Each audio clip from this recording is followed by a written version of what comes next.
Buenas noches, bienvenidos. Me presento, mi nombre es Betsy Guerrero. De antemano les agradezco por conectarse. Soy de la carrera de Derecho. En este momento les voy a relatar lo que es mi cartilla sobre la normativa nacional e internacional conforme a los derechos de niñas, niños y adolescentes frente al sharenting en el Ecuador con la normativa nacional. Lo que en la introducción nosotros podemos ver es que en los últimos años se ha vuelto común que madres o padres compartan en redes sociales fotos o videos de sus hijos sin ninguna mala intención. Sin embargo, se pueden poner en riesgo varios derechos fundamentales de las niñas y los niños adolescentes, porque especialmente se usa su imagen y su honor. Y en esta cartilla lo que analizamos es la legislación ecuatoriana y cómo proteger a los menores frente a esta exposición digital.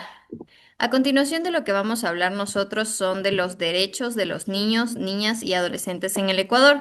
En el Ecuador tenemos tanto en la Constitución como en el Código de la Niñez y Adolescencia donde se reconocen a los niños y niñas adolescentes que son sujetos plenos de derecho.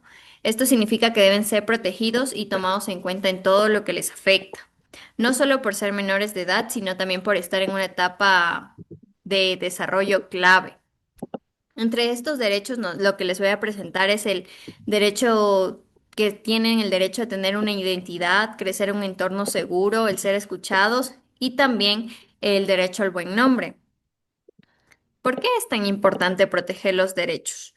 Los niños y niñas pues todavía están formando su personalidad, el autoestima y también si son expuestos sin su consentimiento pueden sentir vergüenza e incluso sufrir los riesgos como el ciberacoso o el uso debido de sus datos en donde varias personas lo pueden usar a su favor.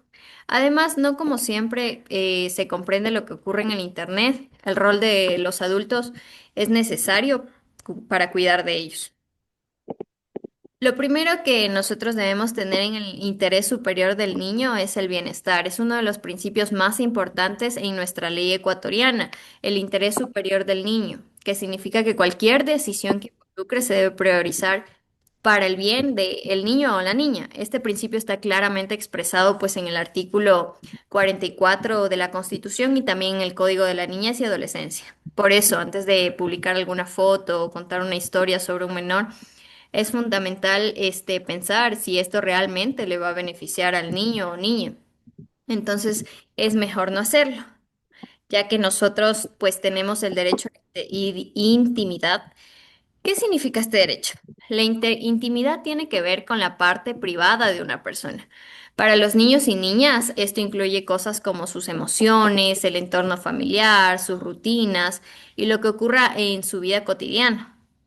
Y también el compartir estos aspectos sin su permiso puede hacerlos sentir invadidos e expuestos. Y lo que dice la ley ecuatoriana en el artículo 66 de la Constitución garantiza el derecho a la intimidad personal y familiar y la ley orgánica de protección de los datos.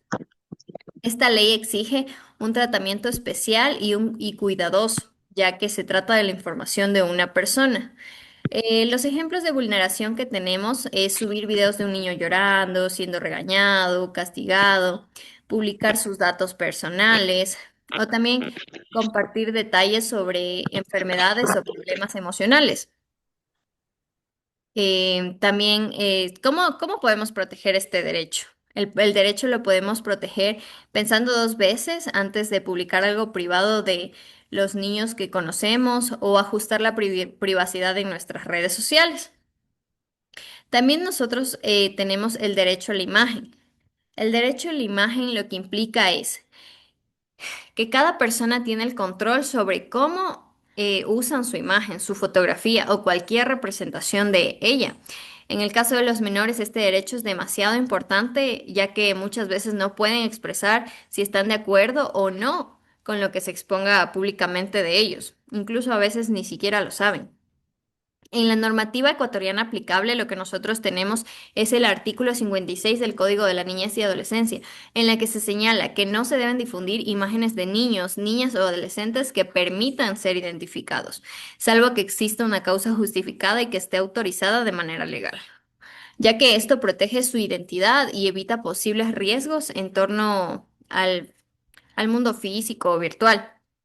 Y en este derecho, los problemas que podemos tener al compartir su imagen son la exposición a personas malintencionadas, el acoso en redes, la pérdida del control de su identidad digital, que más adelante les estaré explicando.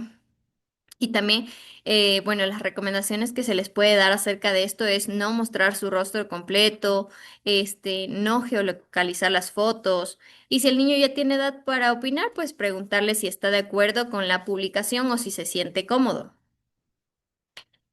Y vamos con el derecho al honor. El derecho al honor. ¿Qué es el derecho al honor?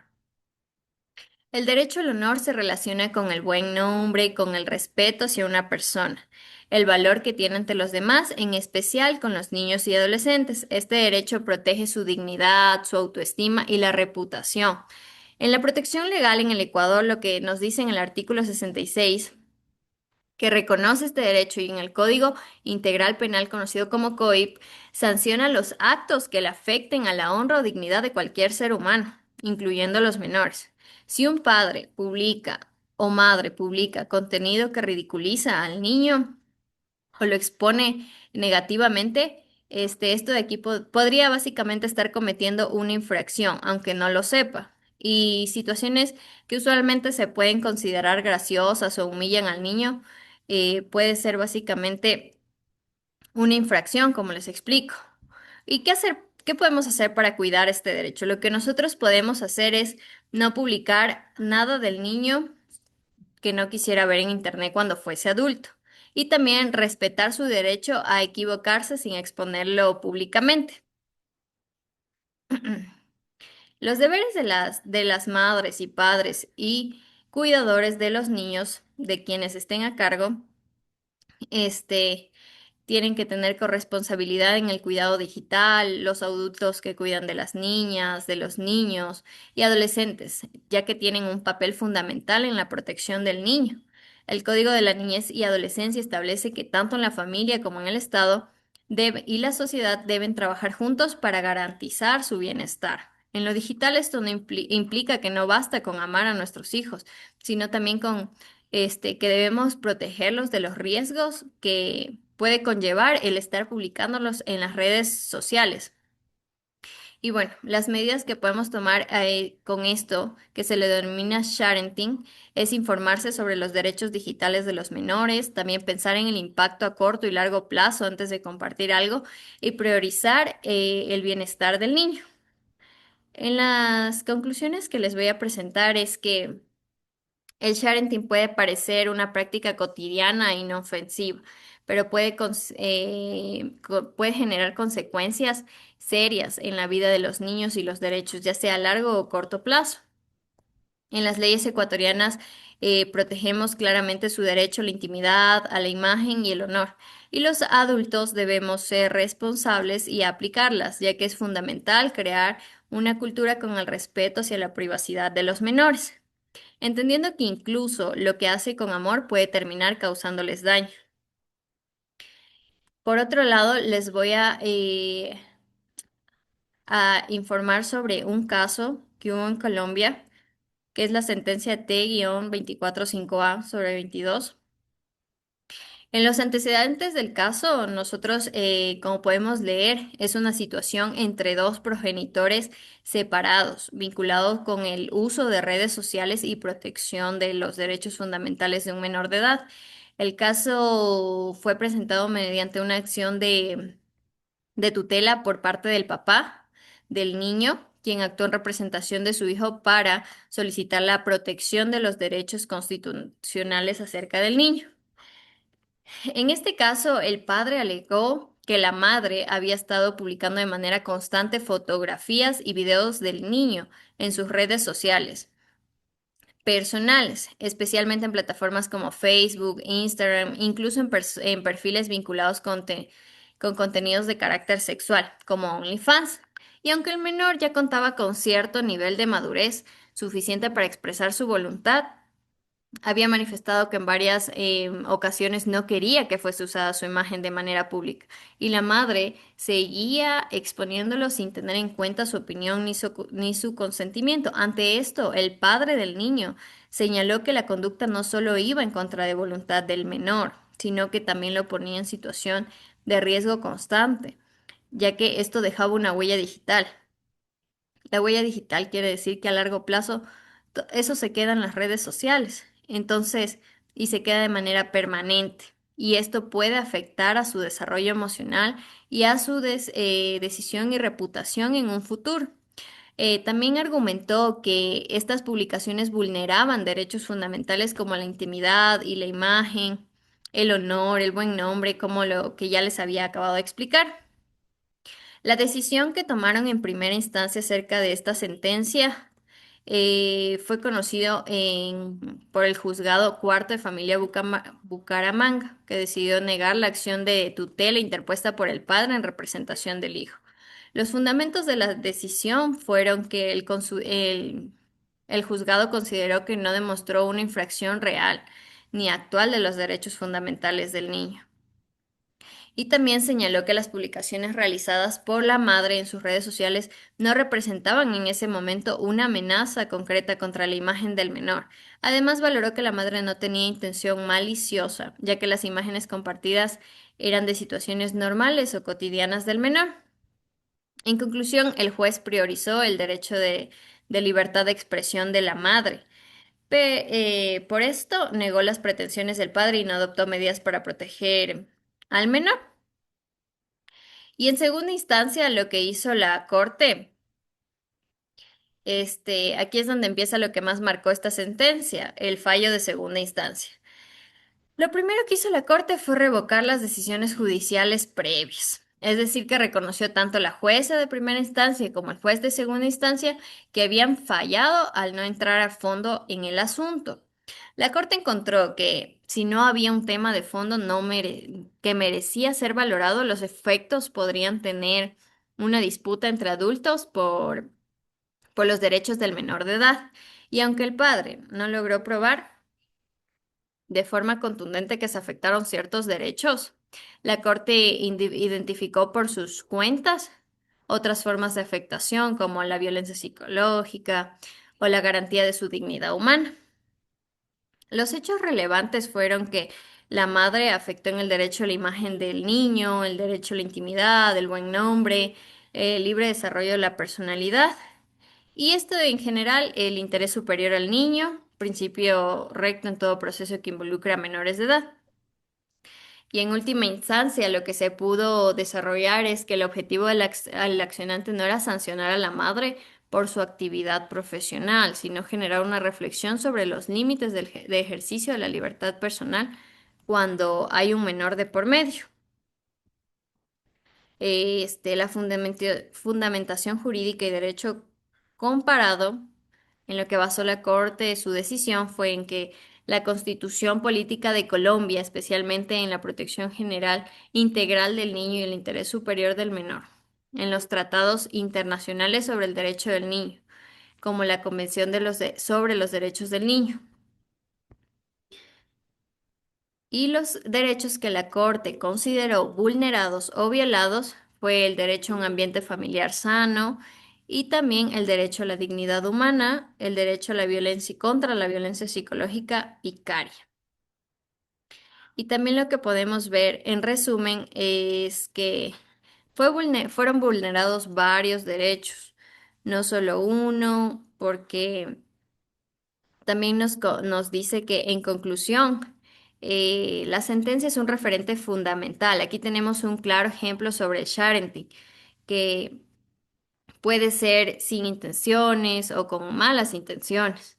Y en este caso, la Corte Constitucional reafirmó la importancia del interés superior del niño, extendiendo la protección, no solo a los derechos clásicos como el derecho a la imagen o a la intimidad, sino también a su bienestar emocional y psicológico.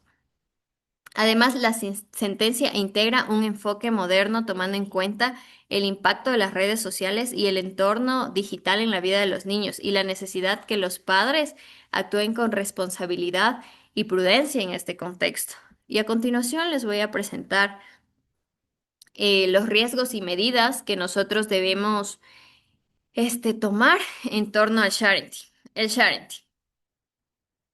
El sharenting es una práctica en la que los padres comparten fotos sobre sus hijos, videos o, o su ubicación incluso.